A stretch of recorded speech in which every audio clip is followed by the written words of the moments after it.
Hey everyone, welcome back to Corporate Decoder, the place where we decode the sometimes shady, often confusing world of corporate filings. Today, we're diving into a report from Origin Bancorp, but it's not just any report, it's an amended report. You know what that means, right? Someone made a mistake and they have to fix it. So let's see what kind of oopsie daisy landed them back in the SEC's filing room.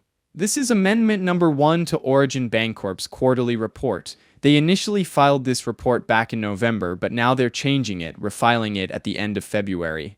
Why? It looks like management needed to reevaluate some things. The big reason for this amendment, a material weakness in their disclosure controls. That's never a good phrase to see. Basically, it means there was a problem with how the company makes sure all their financial information is accurate and gets out to the public correctly. This material weakness had to do with the controls over employees and their ability to move money, especially manually, between different customer accounts. This raises some red flags, doesn't it? Here's a little bit of good news. The company says that this problem did not change the actual financial numbers. This means that the numbers they initially reported were correct. The problem was that their controls could have allowed mistakes or fraud, but luckily, it sounds like it didn't cause it. So what are disclosure controls and procedures? They are the things a company does to make sure information that's in their reports is correct and on time. The CEO and CFO have to sign off on these controls. The head honchos, the CEO and CFO, concluded that their controls were not effective as of September. This is because of that material weakness they found, the one about moving money. Did anything else change with the company's financial reporting during that time? No, not really. They say they're always working to make their internal controls better, and they have made some recent changes to catch things like the activity with that former banker they talked about previously.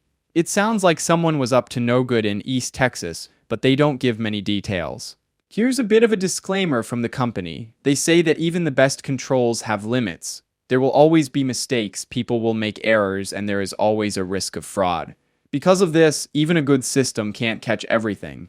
Now let's move on to the exhibits. These are documents that are included with the report to provide more information.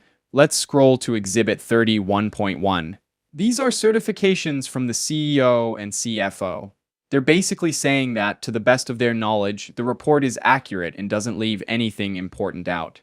Here's the certification from the CFO, basically saying the same thing.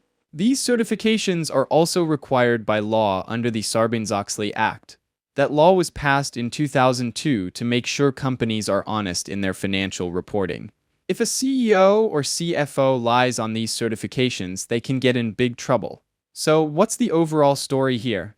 Origin Bancorp had to amend their quarterly report because they found a problem with their internal controls about moving money between accounts.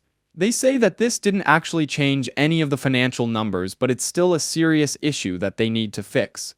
It raises some questions about the company's risk management and oversight, especially when it comes to preventing fraud and errors. It seems like someone at the company wasn't following the rules, or the rules weren't clear enough.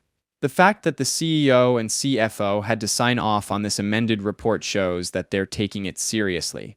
They're working to fix the problem. This kind of thing can hurt a company's reputation and make investors nervous. Now, what does all of this mean for Origin Bancorp? On one hand, it's good that they caught the problem and are working to fix it. But on the other hand, it's never good to have a material weakness in your internal controls. That raises questions about the company's overall risk management and oversight. How did this happen, and what else might they be missing? The big risk here is that this could happen again, or that there are other problems that haven't been found yet. The company needs to make sure their controls are strong and that everyone is following them. Looking ahead, Origin Bancorp needs to show investors that they're serious about fixing this problem and preventing it from happening again. That means investing in better controls, training employees, and making sure there's strong oversight from management and the board. If they can do that, they can regain investors' trust and move forward. Thanks for watching. If you found this video helpful, please like, comment, and subscribe for more corporate deep dives.